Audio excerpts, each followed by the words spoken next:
This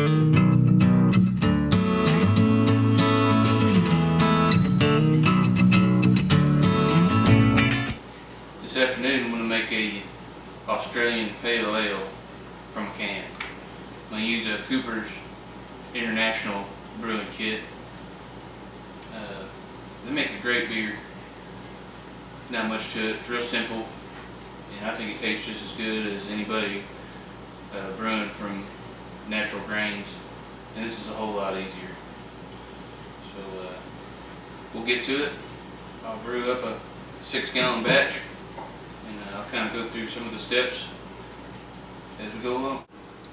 Some of the things you're going to need is your primary fermenter.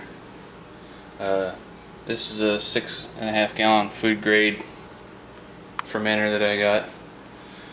You need your pot with about a gallon of hot water, and then I use a smaller pot and I put the can in there just to kind of get the extract to where you can pour it. It's real thick. Now your fermenter, you have a lid, and then I have this large plastic spoon that I use to stir everything. The Cooper's kits come with a set of instructions in the lid, and they also come with a set of yeast. And then another tool you're going to need is a hydrometer. You use this to get your reading on your fermentable sugars to see what your specific gravity is of your beer, so that you can try to get your alcohol content the way you want it. This is the kit that I'm going to make. It's an Australian Pale Ale. And then also have, you're going to need corn sugar. You're going to need this for brewing the beer and for bottling. And I also like to add some dry malt extract. So I'll put about 4 cups of dry malt in and about 2 cups of sugar, and then we'll take a gravity reading and see what we need to add. And if I need to bump it up a little bit more, I'll add in a little bit more corn sugar. Right now I'm going to find my can opener. This can.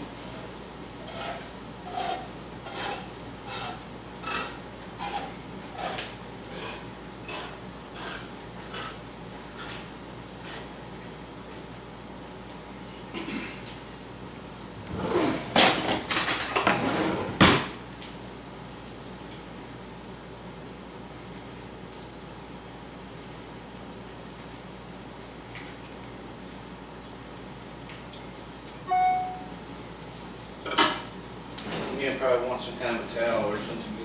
This is pretty hot if you're sitting in this hot water.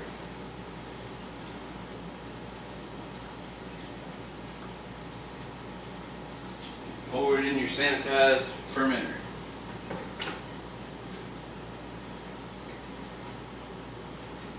I like to rinse this can out with a little hot water to try to get all that goodie out of there. It's really concentrated. You want to get all of it out of there as you can.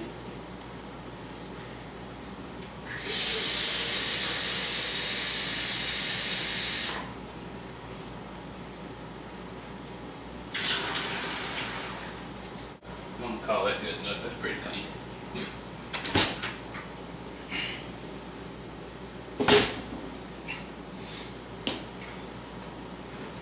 Get my spoon. Stir this up a little bit before I add my sugar.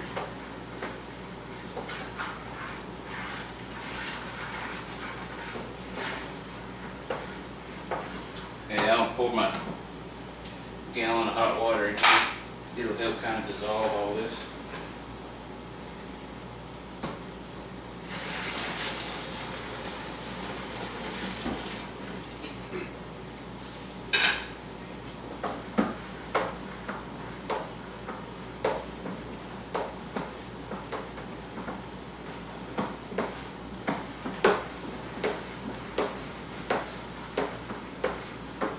Get my measuring cup out, and I'll get my sugar and dry malt measured.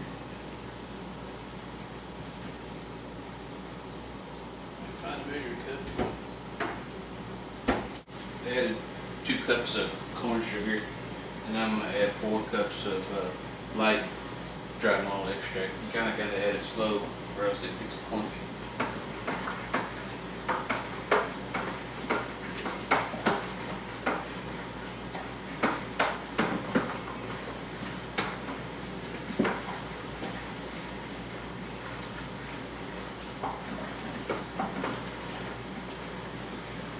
The hot water really helps dissolve it up. That's why you want to boil it up at a gallon of water. It smells good.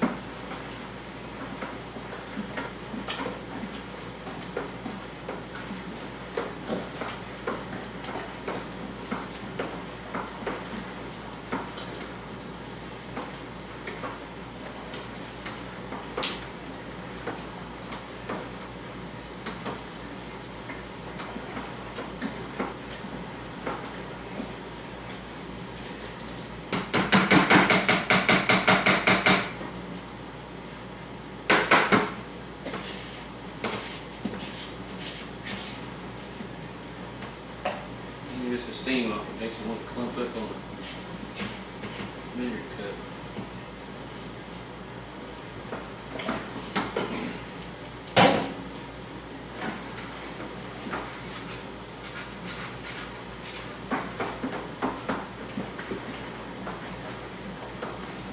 Just keep stirring until it's all dissolved.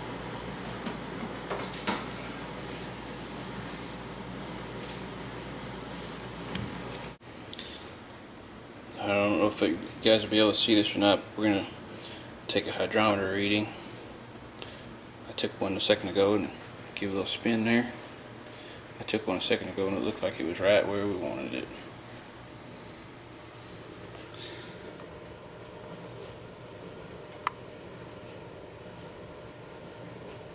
.1040. That's about perfect for this beer. It's cooled off enough now that I can put the yeast in. You kind of just want to make sure it's below about 90 degrees. You know, if you feel it, it'll be kind of lukewarm to the touch. Any hotter than, I guess, 90 or so, it could probably mess up your yeast. And I just kind of sprinkle it on the top.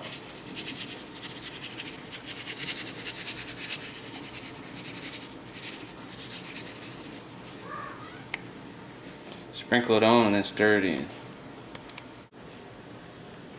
Once you're done stirring your yeast in, put your lid on and fill your airlock up. Find you a good place in your house or your basement where you can set it for a week out of the sun and where it won't get hot. You know, you want it to sit around 70 degrees or so, probably best. And that's it.